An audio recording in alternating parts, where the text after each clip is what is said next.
What's happening, beautiful people? This is Grateful Panic, and I'm so glad that you stopped by. And I hope at the end of the video, you are too. I'm sorry, I'm battling a little frog in my throat, but kind of got the flu, and I've been laying around and couldn't lay around anymore, so I said, heck, I'll just try and shoot a quick video. But before we take a look at this magnificent knife, let me go ahead and get a quick panic dump and beverage check out of the way. And today my, I guess, main carry was this Cold Steel, and I've got a Nick Shabazic because my thumb's still messed up, but this Cold Steel American Lawman, and a huge shout out to Zeb from Dual Sport Survival, and Lotus RC is his newest YouTube channel. He cut me a really good deal on that. Basically, I paid shipping, and that's about it for the price he gave it to me for. And then instead of a slip joint today, as kind of a little backup box cutter package opening blade, I had the Spyderco Little Native with that sweet lynch clip on it. I love that lynch clip.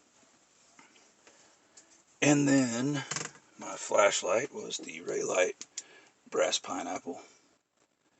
That's a great little EDC flashlight, and I love the fact that it's brass and it functions really well.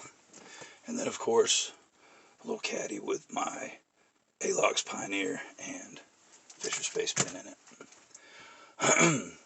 And as far as the beverage check goes, we're drinking on a little Sycamore Mountain Candy IPA. And this is a really good IPA, and it's strong too, but it doesn't taste strong.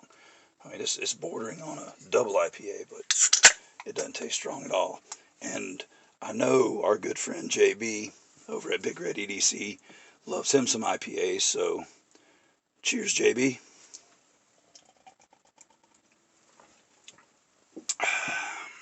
And speaking of, really quick, I'd like to also give a big shout out to all you guys. I wish I could call y'all by name, but I can't, because there's just too many of you, and you're too awesome, man. You know, as you may or may not know, I had a pretty rough year, and it got really bad here a month or so ago. And I want to say a big, huge thank you to JB, because he went above and beyond and way out of his way and put in a lot of hard work to help me out. And you guys are right there with him. You know, if it wasn't for you guys, I honestly don't know what would have happened. But I'm here, and it's all thanks to you guys. So thanks, guys. I really appreciate it. Much love. So, as you, I'm sure, probably saw in the title, we're going to take a look at this bad boy right here. And this is the Curtis F3, and this is the large version in a frag pattern. And I'm going to try not to blind you guys, but the polish on this, but the finish on this guy is out of this world. So if it blinds you, I'm sorry. I'm trying very hard not to. Let's move this little case over. And I knew absolutely nothing about Curtis knives before getting this in hand. I mean, I'd seen them on Facebook and Instagram, thought they were, you know, incredible looking knives, and I knew they were customs. But so when I got this, I had to do a little research, and I was pretty impressed by what I read. But the owner is a guy named David Curtis, and from what I understand, because this part wasn't on his website, but I've read other places that he used to do OEM work for other knife makers, and then decided to get into the knife making business himself. But apparently he's a hard-working dude, because his first job was at a full-service gas station, and the ethics that he learned at this gas station are basically what he tried to put into effect with his knife business. You know, full service, great customer service, you know, doing the best you possibly can do. And he even said that he's not the best knife maker in the world, but he intends to have the best customer service in the world. So, I mean, and customer service is a big thing, especially when you're dealing with custom knives. But basically, he's the only employee. He does all the work. He water jets out the blanks. Then they go to CNC for final milling processes and like milling pockets, drilling and tapping holes, stuff like that. And then he hand grinds the blades on a 2x72 that he designed himself. So this wicked hollow grind right here that you see was hand ground, and to me that's absolutely amazing. He's got, you know, a shop full of machines. He's got the vibratory tumbler, heat treat oven, blast cabinet, all that kind of stuff. And then at the very end of his process, he puts a 20-degree edge on it, and this is also by hand.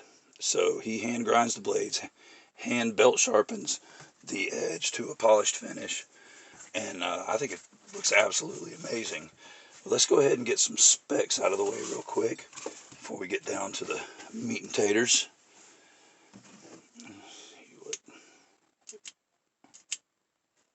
Alright. And these are only 6-inch calipers, so I'm not going to be able to get a overall, but we can add, right? We're looking at a 5-inch, basically 120 thousandths, so almost 5 1/8 inches for the handle length. And we are looking at 3-inch, almost 650 thousandths on the blade length, and 3-inch, 370 thousandths roundabout for the cutting edge. We've got base 160 thousandths stock. The handle width, we're looking at almost, well, a little over 1/2 inch. And let's see the longest or the widest part of the handle right here, 1 inch, 183. That's a big knife. I mean, it's a large and in charge knife. Let's get Cletus out here and see what Cletus has to say. Well, hello to you too, Cletus.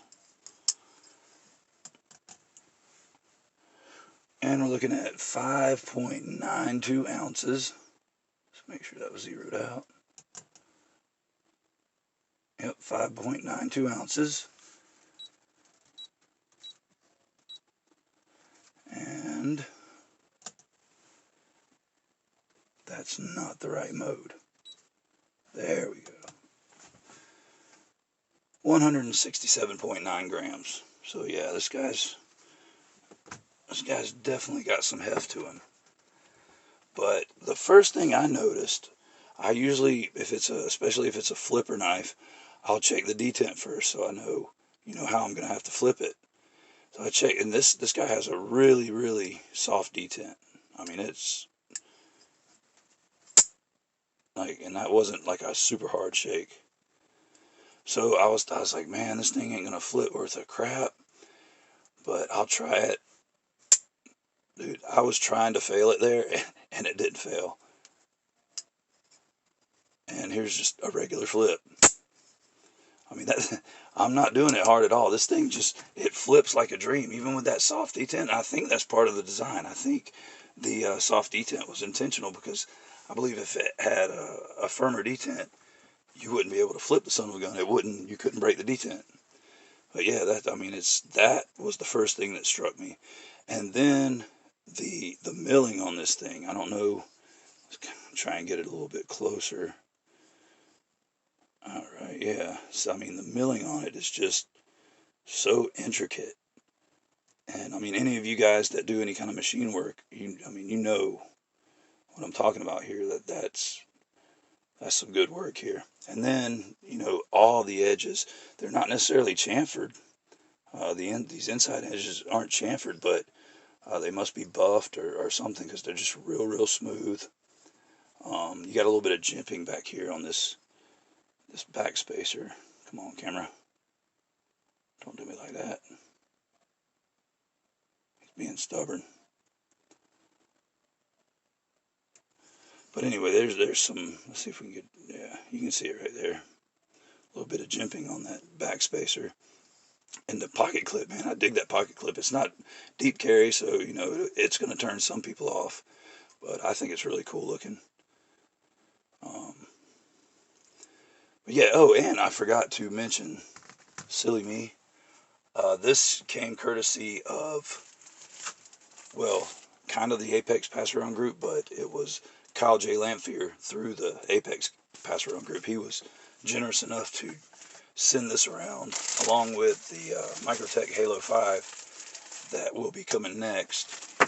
And I thought that was really, really generous of him. So big shout out to Kyle J. Lanphere. Big ups, man. I appreciate it. And it comes with the certificate of authenticity, basically saying that it is a large F3. The frag pattern, I'm not sure what this C6 means. The blade steel CTS XHP, and then it's frag milled titanium for the handles. And it was born on August 3rd of 2018, so it's not quite 2 years old yet. He's a young little fella. Still got a lot of years ahead of him. And seriously, he does have a lot of years, because this is a well-built knife. This is a nifty little pivot tool that came along with it for taking it apart, which I did not. I am not taking this guy apart, because he ain't mine, and I ain't got that kind of money. But, okay, besides the action, the ergonomics, I mean, for a big knife, like the ergos are great on this guy, and you got a choil where you can choke up here. You got that beautiful, beautiful hollow ground blade. I mean, that is just a sweet hollow grind on it. And I think I measured it. Well, we can try it again. If I can do it through the camera, I'll try and peek around, because this is a little difficult. Get this.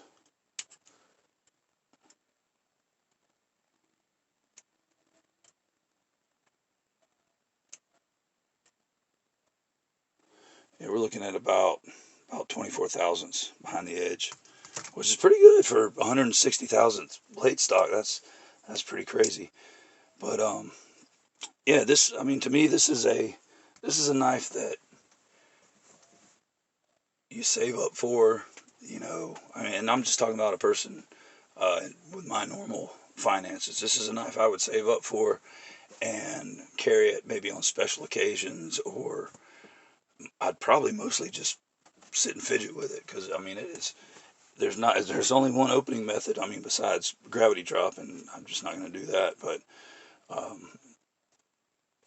with the way this action is, it's so fidgety, and that sound is just absolutely astonishing, man. Like, that's just, when that thing deploys and it thwacks with authority. I did have one question on this, and it's just because I've never handled a Curtis before, I've never seen one up close, is the lockup is really late, but I think that's also by design, because, I mean, it's got a super thick lock bar, and it just kind of sits almost all the way behind that blade, to where there's no way it's going to fail. So, I know we gripe and complain about production knives having late lockup, but I think in this case it's by design, and I think it works well. And also, this is just kind of something that, I was thinking when I saw it. My entire, like, serious knife collecting career, I guess, I've never owned a, big overbuilt custom, and it's because none of them really appeal to me. I've handled Striders, and I've handled Medfords, and I think they're awesome knives, but they don't impress me. They impress me as far as their size, and yeah, they'll function really well because they're kind of purpose built. But this is the first overbuilt knife, period, that's like really, really impressed me. And it's the first custom knife that, like, custom modern folder, that I've saw and been like, got it in hand, and I was like, dude, I could see myself buying one of these. I could see myself setting aside a little bit of money every week to purchase one of these. So if you got pockets deep enough to buy this, I say go ahead and buy it. 'Cause, I mean, if I did, I'd buy it in a heartbeat. I think it's a great knife. I mean, the action, I can't get over that action, man. They talk about Sabenzas having that hydraulic action. not like this. They don't. I've actually owned a Sebenza, and I can speak on that. And no, they don't have an action like this. And I wouldn't call this drop shutty. I'd call it hydraulic. But yeah, it's like the Sebenza ain't got nothing on this. That's a magnificent knife. So I want to say a big thanks again to Kyle J. Lanphere for making this possible. I'm going to drop a link to his channel among several other channels that you guys should check out. All of them great channels. They're worth a subscription. And also, we're creeping up on 700 subscribers, guys. And when we get to 750, I'm going to be doing a giveaway. So put the word out there. And if you're watching this and you're not subscribed, just subscribe real quick. Doesn't take 2 seconds. Subscribe, throw a like down, throw a comment down. It helps us out a lot. And the reviewers really appreciate that.